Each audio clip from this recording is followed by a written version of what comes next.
सतीशला मागच्या महिन्यात प्रमोशन मिळून तो आता पुणे पाटबंधारे विभागात एक्झिक्युटिव्ह इंजिनियर म्हणून रुजू झाला होता. त्यामुळे त्याची बायको वर्षा, तिची बहीण मेव्हणे विद्या व विकास, त्याचप्रमाणे सतीशची बहीण मेव्हणे श्वेता व रोहित पार्टीसाठी सारखा लकडा लावत होते. खूप दिवस झाले कुठे एकत्र ट्रिपला गेलो नाही. त्यानिमित्त ट्रिपही होईल, पण सतीशला कामातून वेळ मिळत नव्हता.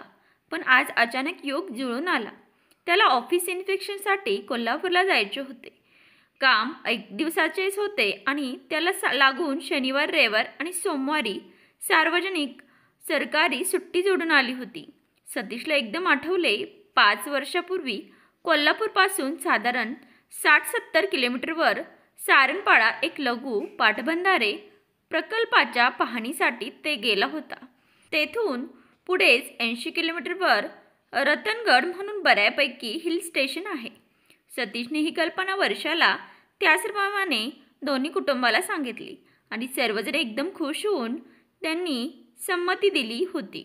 शुक्रवारी कोल्हापूरला देवीचे दर्शन घेऊन लगेच सारंगपाडा गेस्ट हाऊसवर मुक्काम ठरला. सप्टेंबर महिना असल्याने धरण पूर्ण भरले होते, त्यामुळे मासे खाणाऱ्यांची एकदम चंगळ होती. रविवारी सकाळी रतनगड साठी निघायचे असा सर्व प्लॅन पक्का ठरला. सर्वांची बच्चे कंपनी तर आनंदाने नुसती नाचत होती. शुक्रवारी सकाळी 6 वाजताच 2 गाड्यातून ही सर्व मंडळी निघाली. प्रत्येकी 2 मुले. ह्याप्रमाणे 6 मुलांसह विकास एक गाडी चालवत होता, तर दुसरी गाडी वर्षा, विद्या, श्वेता, रोहितसह सतीश स्वतः चालवत होता.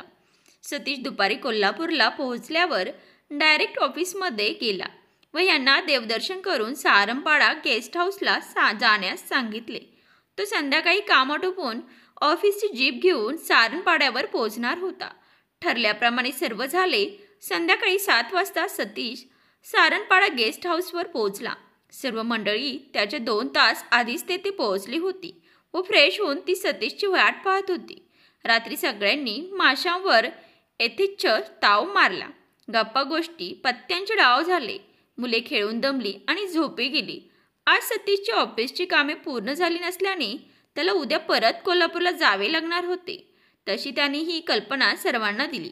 तोपर्यंत तुम्ही आजूबाजूचा परिसर बघा, बोटिंग करा, मी येतोच दुपारी 4-5 वाजेपर्यंत म्हणून त्याने सर्वांची व्यवस्था लावली. शनिवारी सकाळी 9 वाजता चहा नाश्ता करून सतीश ऑफिसची जीप घेऊन कोल्हापूरला गेला. इकडे सर्व मंडळी चहा नाश्ता करून बोटिंग आणि धरण परिसरात फिरायला निघाली. सह्याद्रीच्या पर्वतरांगेत वसले छोटे छोटे आदिवासी पाडे घनदाट जंगलांनी वेढले होते. संरक्षित वनक्षेत्र असल्याने अनेक पशुपक्षी, हिंस्र श्वापदे, वन्य प्राणी, सरपटणाऱ्या प्राण्यांची चांगली रेलचेल होती. निसर्ग पर्यटनासाठी अतिशय उत्तम स्थळ असल्याने सगळे एकदम खुश होते. दुपारी गेस्ट हाऊसचा वॉचमन सखाराम त्याच्या बायकोस 3 मुलांसह जेवण घेऊन आला होता. जवळच आउट हाऊसमध्ये तो राहत होता. जसा हा प्रकल्प सुरू झाला तेव्हापासून तोच हे गेस्ट हाऊस सांभाळत आहे. येणाऱ्या जाणाऱ्याची खाण्यापिण्याची व्यवस्था तो व त्याचे कुटुंब पाहत असे. तेवढाच त्याला आर्थिक हातभार. पण एकदा संध्याकाळ झाली की सखाराम ठिकाणावर सापडणे अवघड आणि सापडलाच तर तो शुद्धीवर असण्याची शक्यता नाही.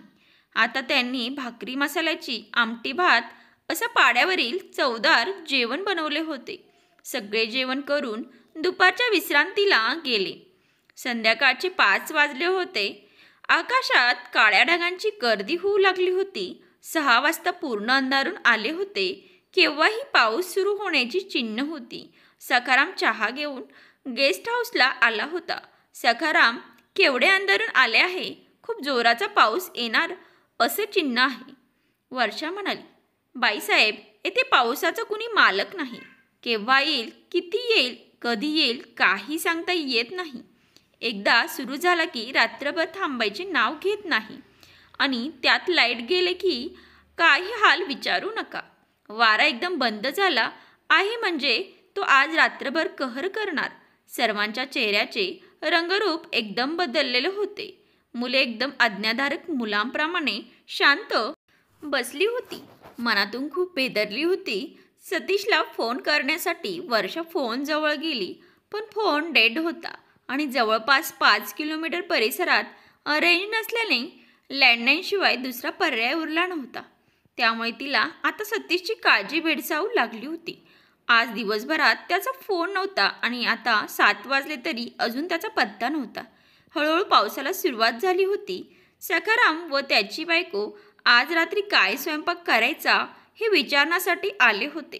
मुले कॅरम खेळत होती तर वर्षा, विद्या, श्वेता यांच्या चेहऱ्यावर काळजी स्पष्ट दिसत होती. कुणीही जेवणाच्या मूडमध्ये नव्हते. सतीश आल्याशिवाय त्यांना चैन पडणार नव्हती. विकास आणि रोहित यांनी सतीशला घेऊन येण्यासाठी कोल्हापूरला जाण्याचे ठरवले, पण वर्षाने त्याला हरकत घेतली. आम्हाला इकडे सोडून कुणी जाऊ नका. मुलांचे चेहरे पाहण्यासारखे झाले होते. आपण सर्व येथेच थांबू, कारण येथे आपण सुरक्षित आहोत. कुणीही बाहेर जाणार नाही. राहिला प्रश्न सतीशचा, तर कदाचित कोल्हापुरात पाऊस जोरात सुरू झाला असेल म्हणून त्याने तेथेच राहणे पसंत केले असेल, असे आपण गृहीत धरून चालू, कारण दुसरा काही पर्याय आता नाही. पावसाचा जोर वाढत होता. सखाराम, असं कर, आज रात्री खिचडी कढीच कर, फार तर पापड भात जोडीला, आणि तोपर्यंत आलेख घालून कडक चहा पाच. सर्वांना हवेत गारवा वाढला आहे. विद्याने फरमान सोडले. सखाराम व त्याच्या बायकोने मान डोलावली व चहासाठी ते वळाले. इतक्यात ज्याची भीती होती तेच झाले. घड्याळात रात्री 8चे ठोके सुरू झाले आणि सर्वत्र वीज प्रवाह खंडित झाला. बाहेर पावसाचा जोर मी म्हणता वाढत होता. त्याच्या जोडीला सोसाट्याचा वारा सुरू झाला. पाऊस आडवा तिडवा खिडकीतून आत येत होता. वाऱ्यामुळे खिडक्या करकर करत होत्या. या भयान वातावरणात तो आवाज काळजावर चरे पाडत होता. वर्षा अंधारात चाचपडत खिडकी बंद करण्यासाठी उठली. ती खिडकी बंद करणार तोच खिडकीतून एक काळ्या मांजराने मोठ्याने म्याव असा आवाज करत वर्षाच्या अंगावर झेप घेतली. वर्षा जोरात किंचाळून खाली पडली. मांजर तिच्या छातीवर बसले होते. काळ्या कुट्ट अंधारात त्या मांजराचे निळेशार डोळे फार भयानक दिसत होते. वर्षाने मांजरीला जोरात दूर ढकलत कशी तरी धडपडत उभी राहिली. हा प्रकार पाहून मुलांनी मोठमोठ्याने रडायला सुरुवात केली. विद्या, श्वेताची बोबडी वळली होती. हा सारा गोंधळ ऐकून आतल्या रूममध्ये बसलेले विकास, रोहित मोबाईल टॉर्च लावून धावत बाहेर आले. या गोंधळात त्यांची नशा पूर्ण उतरली. बाहेर गेलेला सखाराम व त्याची बायको धावत आले तेव्हा कुठे सर्वांच्या जीवात जीव आला, पण सर्वांची ऊर अजूनही जोरजोरात धपापत होते. सखाराम व त्याच्या बायकोला अशा परिस्थितीची सवय असल्यामुळे त्यांना काही वाटले नाही. आता कुणीही कुठे जाऊ नका, सर्वजण येथे हॉलमध्येच बसा, रोहित म्हणाला. आज साहेबांनी कोल्हापूरला जायला नको होते. असे पावसाचे दिवस आणि संध्याकाळी प्रवास खूप जीवावरचा असतो. त्यात आज शनी अमावस्या. हे ऐकताच सर्वजण एकदम बेदरले. शनी अमावस्या? वर्षा म्हणाली. हो, मी सकाळी साहेबांना बोललो सुद्धा, नका जाऊ आज म्हणून, पण साहेब नुसतेच हसले. तुम्ही शिकली सावरली माणसे असल्या गोष्टींवर नाही विश्वास ठेवत, त्याला आम्ही तरी काय करणार? सखाराम म्हणतो. नाही, पण माझा आहे विश्वास. तुम्हाला का नाही सांगितले सखाराम? मी नसते जाऊ दिले त्यांना. वर्षा कशी तरी बोलली. बाई, दर शनी अमावस्येला आणि सर्व पितृ अमावस्येला इथे काहीतरी अघटित नक्की घडते.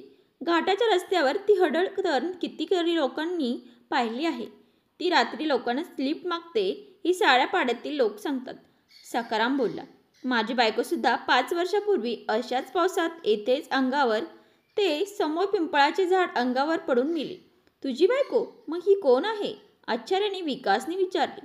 वाटलेच मला साहेब तुम्ही हा प्रश्न विचारला म्हणून. ही माझी दुसरी बायको आहे. सकू 5 वर्षापूर्वी मेली, त्यानंतर हिला केली. सकूचे पोरग खूप लहान होतं, त्यावेळी फक्त 6 महिन्याचे. त्या पिंपळावर मुंजाचा वास असायचा आणि सकूचा ह्यावर अजिबात विश्वास नसल्याने ती नेहमी त्याची हेटाळणी करायची. संध्याकाळी दिवा लावायची नाही आणि मलाही लावू द्यायची नाही आणि त्या दिवशी मुंजाने बरोबर डाव साधला. गेस्ट हाऊसवर कोल्हापूरचे एक साहेब, आमदार आणि गावाचा सरपंच याची पार्टी रंगली होती. पाऊस धुवांधार चालू होता. आमदारांनी मला दारूसाठी वेगळे पैसे दिले होते. मी मासे घेऊन आलो आणि दारू पिऊन घरात पडलो होतो. रात्रीचे 11 वाजले असतील. सकुनी माशांचे कालवण घेऊन गेस्ट हाऊसवर जात असताना त्या मुंजाने तिच्यावर झडप घातली. तो मोठा पिंपळ तिच्या अंगावर पडला आणि सखू गेली. त्या पिंपळाच्या जागी आता नवीन पिंपळ उगवला आहे. अजूनही माझी सखू अधूनमधून लोकांना पिंपळाखाली दिसत असते. शनी अमावस्येला तर नक्की. या बायकोला तर खूप वेळा दिसली आहे. ती तिच्या मुलाला भेटायला येत असते. तिचा जीव गुंतला आहे त्या पोरात. सखारामने सविस्तर वृत्तांत कथन केल्यावर सगळ्यांची पाचावर धारण बसली. कुणी कुणाशी बोलत नव्हते. मुले आपल्या आईवडिलांना मिठी मारून बसली होती. घड्याळात 10चे ठोके पडले आणि सर्वांचे मोबाईल एकदम बंद झाले. त्यामुळे मोबाईल टॉर्च पण आता बंद पडले होते. काय होते आहे कुणालाच काहीच कळत नव्हते. काळाकुट्ट अंधार, कोसळणाऱ्या पावसाबरोबर घोंगावणाऱ्या वाऱ्याचा आवाज भीषणता वाढवत होता. गेस्ट हाऊसमधील कुत्रा दारासमोर येऊन करुण आवाजात रडत होता. सखाराम मेणबत्ती व कंदील आणण्यासाठी आउट हाऊसमध्ये गेला. तशी दार लावण्यासाठी सखारामची बायको उठली.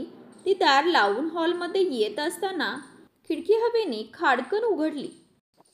तिचे लक्ष समोर त्या पिंपळाच्या झाडाकडे गेले आणि ती जोरात किंचाळली.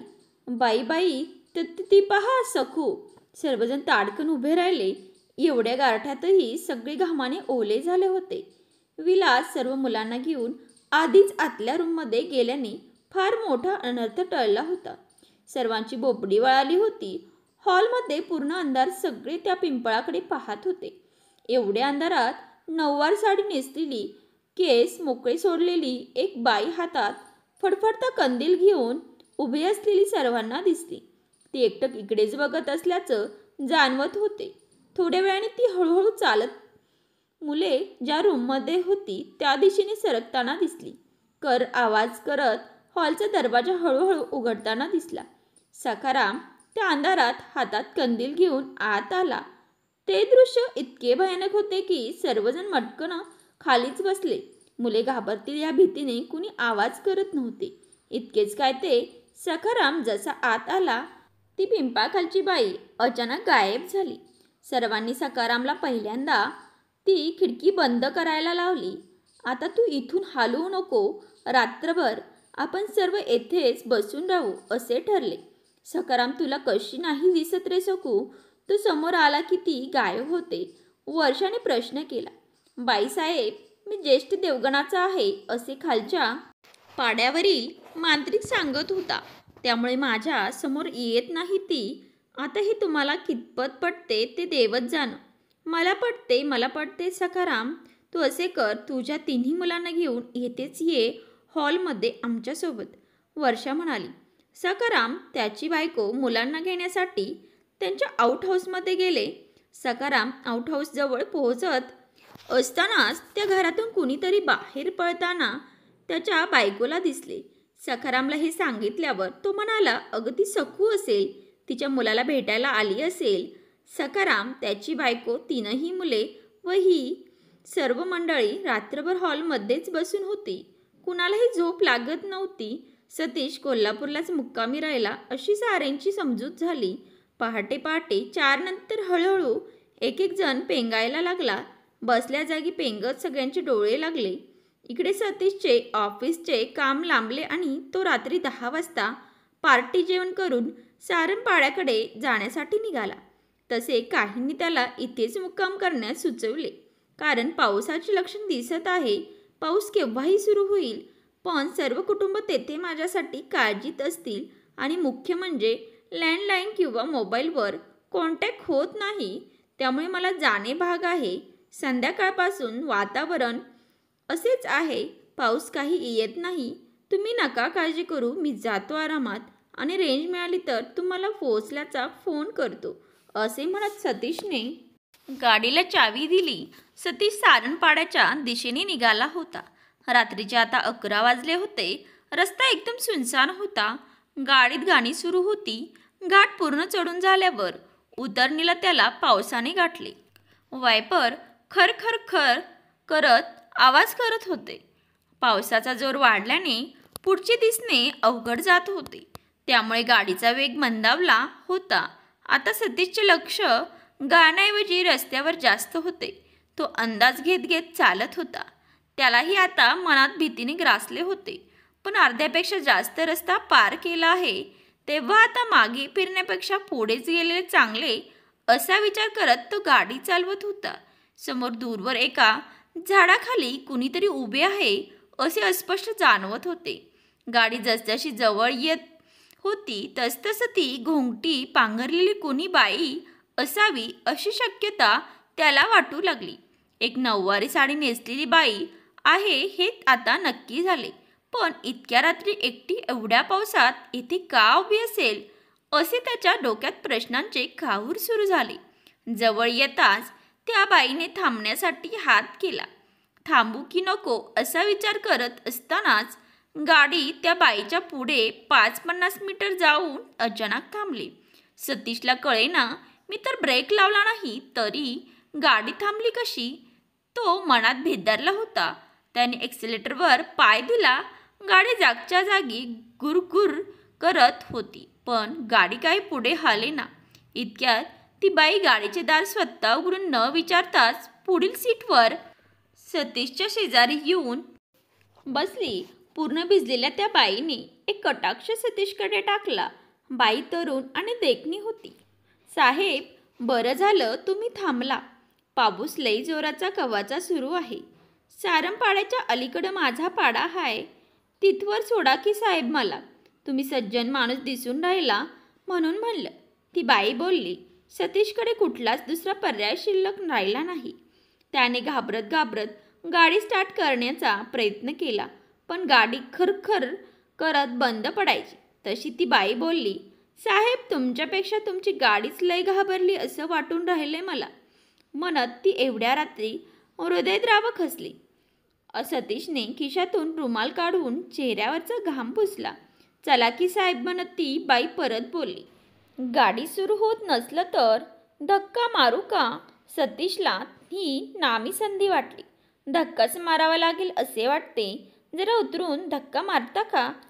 सतीशने सांगितले तशी ती बाई खाली उतरली आणि उतरता उतरता म्हणाली, साहेब, पळून जाऊ नका बरं, आणि दात काढत मोठ्यानं हसली. त्या बाईने फक्त पाठीमागून फक्त गाडीला पाय लावला आणि गाडी सुरू झाली. तशी संधी साधत सतीशने गाडी जोरात पुढे काढली.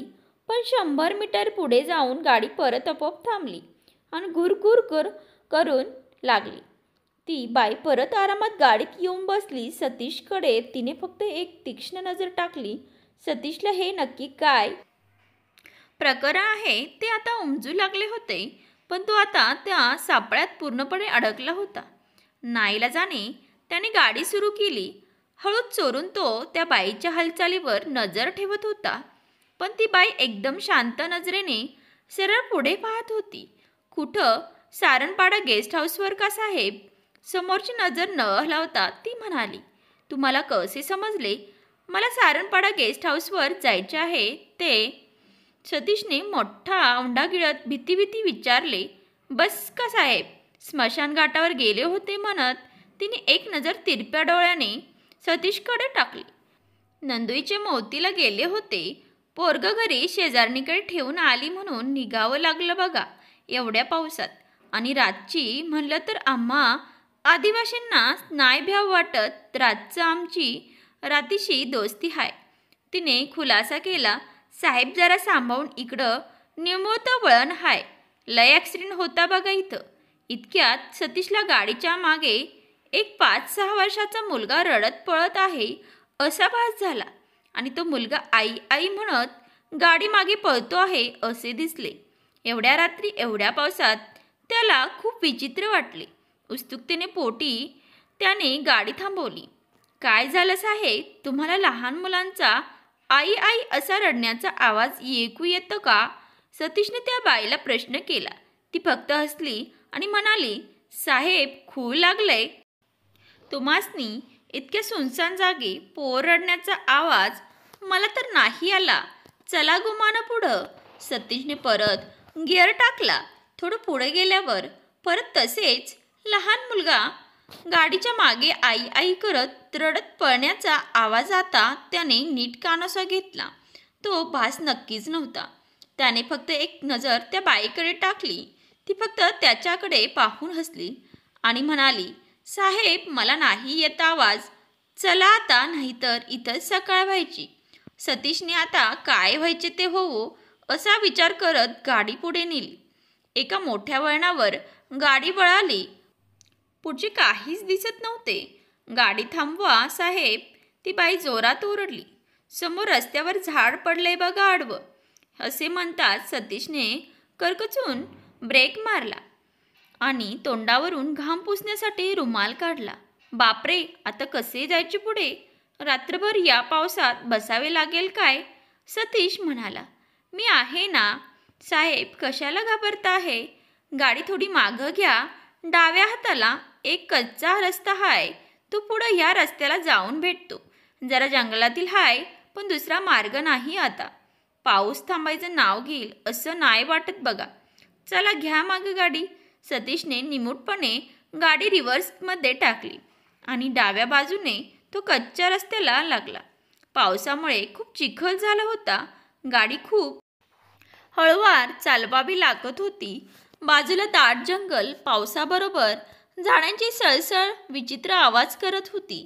गाडी चिखलात रुतण्याची भीती वेगळीच. आणि सर्वात महत्त्वाचे म्हणजे ही बाई आपल्याला नक्की कुठे नेते आहे ही शंका त्याला खूप भेडसावत होती. तो गाडी चालवतच आहे की ती वेळ झाला माहीत नाही. हातातील घड्याळही बंद पडले होते, पण दुसरा पर्याय तरी कुठे होता? गाडी आता चिखलात पूर्णपणे रुतली होती. पुढे जाणे अशक्यच होते. ते साहेब, आता एक काम करू. ती समोर झाडाखाली झोपडी दिसते ना, ते आमच्या शेतातील खोपट आहे. रातच्याला राहू तिथं, मग सकाळी निघू घरच्याला. घाबरू नका साहेब. गाडीचे हेडलाईट सुरू ठेवत पुढे ती बाई आणि मागे सतीश चिखल पाणी तुडवीत कसे तरी त्या झापापर्यंत आले.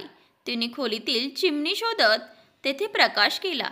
सतीशने हातातील कीचे बटन दाबत गाडीचे हेडलाईट बंद केले. दोघेही पावसात चिंब भिजले होते. तिने उभे असलेली खाट आडवी केली आणि सतीशला बसायला सांगितले. ती आत जाऊन लुगडं बदलून आली आणि सतीशला एक कापड दिलं. साहेब, ह्याला पुसा डोकं, लय भिजलात सर्दी पकडल. सतीशच्या मनातील भीती आता हळूहळू कमी होऊ लागली होती. ती बाई त्याला काही अपाय करणार नाही याची त्याला खात्री पटत चालली होती. तिने घरातील काही काटक्या चुलीत सरकवून जाळ केला. एका पातेल्यात बाहेर पडत असलेल्या पावसाचे पाणी गोळा करून तिने गूळ आणि थोडी चहापत्ती टाकून बेनदुधाचा चहा केला. सतीशकडे त्या कोऱ्या चहाचा ग्लास सरकावत म्हणाली, घ्या साहेब चहा, जरा हुशारी येईल ह्याने. सतीशने चहा घेतला. त्याला थोडी तरतरी आली. साहेब, 1 वर्षापूर्वी इथला आमदार असाच पावसात निघाला होता रातच्याला आणि पडलं की झाड त्याच्या गाडीवर गचकला ना जागच्या जागी. हे ऐकताच सतीशने ऊर धपापत तिच्याकडे पाहिले. ती एकदम स्थिर होती. आता त्याला त्या बाईचे पाय पाहायचे होते, पण ती मांडी घालून चुलीच्या निखाऱ्यावर अंग शेकत होती. कोण? झालके पाटील आमदार? जवळजवळ सतीश किंचाळला. हाव साहेब, तोच. शनी अमावस्याच होती त्या दिवशी आणि त्याचा मैतर सरणपाड्याचा सरपंच, त्यो बी असाच मेला एका शनी अमावस्याला. रात्री ओट्यावर झोपला होता आणि पडलं ना पिंपळाचं झाड त्याच्या बोकंडे. खेळ खल्लास. सतीश डोळे विस्पारून तिच्याकडे पाहत होता. पोरामध्ये जीव गुंतला आहे बाईचा साहेब. सावत्र आई लई पाण्यात पाहते पोराला, लई छळ करते त्याचा. सखारामला दारूच्या नशेतून फुरसत नाही. कुठंतरी त्याची चांगली व्यवस्था व्हायला हवी, म्हणजे त्याच्या आईचा जीव सुटल. नक्की काय होतंय हे आता सतीशच्या चांगले लक्षात आले होते. तो फक्त इतकंच म्हणाला, सखूबाई काळजी सोड, आता पोराची जबाबदारी मी घेतो आहे. त्याला पुण्याला चांगल्या हॉस्टेलमध्ये ठेवेल, शिक्षण करेल, निश्चिंत रहा. तिने हलके हसत चुलीवर हात शेकत सतीशकडे पाहिलं. लय उपकार होतील साहेब तुमचे. चला पहाट होत आली, निघावं म्हणते आता, तेवढी काळजी घ्या म्हणत ती जंगलात पाठमोरी अदृश्य झाली. सतीशच्या आकलन शक्तीपलीकडे होते हे सारं. कुणाला सांगितलं तर विश्वास बसणार नाही, पण होतं खरं. बाहेर उजाडायला लागले होते. पाऊसही थांबला होता. त्याने झाप्याबाहेर येऊन पाहिले तर काय, गेस्ट हाऊस समोर दिसत होते. त्याने एकदा झाप्याकडे, एकदा सखूबाई अदृश्य झाली त्या जंगलाकडे पाहिले आणि तो गेस्ट हाऊसच्या दिशेने चालू लागला. त्याने गेस्ट हाऊसचा दरवाजा 3-4 वेळा ठोठावला. सखारामने दार उघडले. सर्व मंडळी बसल्या बसल्याच झोपी गेली होती. सतीशच्या आवाजाने सगळ्यांना जाग आली. सतीशला दारात पाहून सगळ्यांच्या जीवात जीव आला. हॉलमधील सर्व दृश्य पाहून सतीशला अंदाज आला होता नक्की येथे काय घडले असेल, पण त्याच्याबरोबर जे झाले ते सगळ्यांना कसे काय सांगावे हा प्रश्न होता. सगळ्याचा सतीशला प्रश्नांचा भाडीमार सुरू झाला. कुठे होता रात्रभर? सतीशने अगदी शांतपणे सांगितले, खूप पाऊस सुरू असल्याने मी कोल्हापुरातच मुक्काम केला. तुम्ही काळजी कराल म्हणून पहाटे पाऊस थांबल्यावर निघालो. सगळ्यांचा जीव भांड्यात पडला. प्रत्येकाने घडलेला सारा प्रकार सतीशला सांगितला. सतीश शांतपणे सर्व ऐकत होता. यावर तो इतकंच म्हणाला, या जगात काही गोष्टी आपल्या आकलनशक्तीच्या बाहेर असतात. त्यावर जास्त विचार करू नये.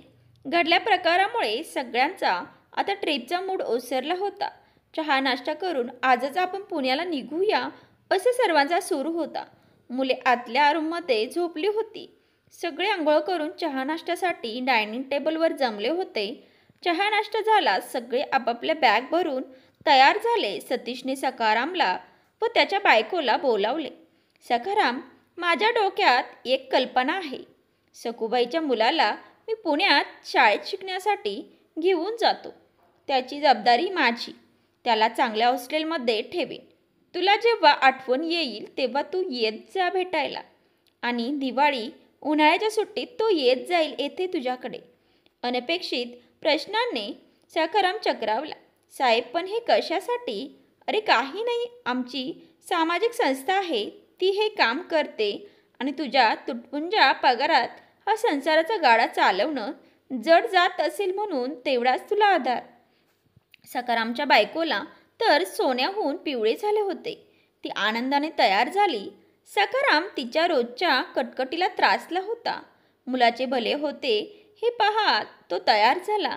वर्षा मात्र ह्या साऱ्यामुळे चक्रावून गेली होती. तिने थोडी धुसफूस आदळापट केली. सतीशने तिला बाजूला घेऊन फक्त इतकेच सांगितले, मी तुला गाडीत सर्व काही सांगतो. तुला जर पटले नाही तर त्या मुलाला आपण परत येथे आणून सोडू. चालेल? तेव्हा कुठे वर्षाने संमती दिली. सगळ्यांनी गाडीत सामान ठेवले. सखारामही मुलाला सोडायला त्यांच्याबरोबर पुण्याला निघाला होता. 2 गाड्यात ही सर्व मंडळी आणि ऑफिसच्या जीपमध्ये फक्त सतीश आणि वर्षा असे दोघेच बसले. गाड्या रस्त्याला लागल्या. वर्षाच्या मनात कुतूहलाचे कहूर स्पष्ट तिच्या चेहऱ्यावर दिसत होते. सतीशने वर्षाकडे पाहत सुरुवात केली. 5 वर्षापूर्वी आपण कोल्हापूरला असताना एक दिवस मी ह्या प्रकल्पावर इन्स्पेक्शनसाठी आलो होतो. त्यावेळी प्रकल्प नुकताच पूर्ण झाला होता. मंत्र्यांच्या हस्ते लोकार्पण सोहळा होता. त्याच्या तयारीसाठी आलो होतो. असेच पावसाचे दिवस होते. येथील आमदार झालके पाटील, सरपंच आणि मी रात्रीची बैठक बसली. दारू पिऊन सखाराम घरात शुद्ध हरपून पडला होता. वर्षा कानात प्राण आणून सतीशचा शब्दनशब्द ऐकत होती. सखूबाईने छानपैकी मासे शिजवून आणले होते. आमदार व सरपंचाला दारू आता चांगलीच चढली होती. सखूबाईचे तारुण्य पाहून त्यांची नियत फिरली. त्यांनी तिच्या पदराला हात घालण्याचा प्रयत्न केला. सखूबाईंनी प्रतिकार केला. त्या तिघांत खूप झटापट झाली. मी तू सोडवण्याची प्रयत्न करत होतो. आमदार व सरपंचाला असे करू नका म्हणून विनवत समजावत होतो, पण ते दोघे ऐकण्याच्या मनस्थितीत नव्हते. त्या झटापटीत सखूबाई जोरात भिंतीवर आदळली गेली. त्या भिंतीवर एक टोकदार खिळा होता. तो खिळा सखूबाईच्या डोक्यात घुसला. बाई जागीच गेली. सखारामला पत्ताच नाही. आमदार आणि सरपंच ह्यांची नशा खाडकन उतरली. आता काय करायचे? दोघे विचारात पडले. मी काही न करता या साऱ्यात गुंतलो होतो. त्या दिवशी असाच मुसळधार पाऊस पडत होता. आणि शनी अमावस्याच होती. या धुवांधार पावसामुळे गेस्ट हाऊसमध्ये जुने पिंपळाचे झाड रात्री कोसळले होते. आमदाराच्या डोक्यात युक्ती सुचली. सखूबाईच्या अंगावर झाड पडले आणि त्यात ती गेली असा बनाव रचला. मी काही न करता त्यात गवलो गेलो होतो. मला त्यांची साथ देणे गरजेचे होते, नाहीतर त्यांनी मला त्यात अटकवले असते आणि स्वतः नामनिराळे सुटले असते. राजकारणी लोक काय करतील काही भरवसा नाही. आम्ही तिघांनी मिळून त्या झाडाची एक मोठी फांदी खूप प्रयत्नाने वर उचलली. त्या खाली साखूबाईची बॉडी अशी ठेवली की तिच्या डोक्याला मार लागून ती गेली असा आभास निर्माण केला. नंतर आमदाराने पोलीस बळावर केस दाबली, पण सर्वत्र सखूबाईच्या अंगावर झाड पडून ती गेली हे चित्र उभे केले गेले. त्यानंतर सतीशने काल रात्री त्याच्यासोबत जे जे घडले ते सर्व सविस्तर वर्षाला सांगितले. वर्षा अवाक होऊन आता फक्त शून्यात बघत होती. तिला सतीशने घेतलेला निर्णय आता पटला होता. सखारामच्या मुलासाठी एवढे करणे जरुरीचे होते. मित्रांनो, ही कथा तुम्हाला कशी वाटली? आवडली असेल तर लाईक करा, शेअर करा आणि चॅनलवर नवीन असाल तर सबस्क्राईब करायला विसरू नका. धन्यवाद.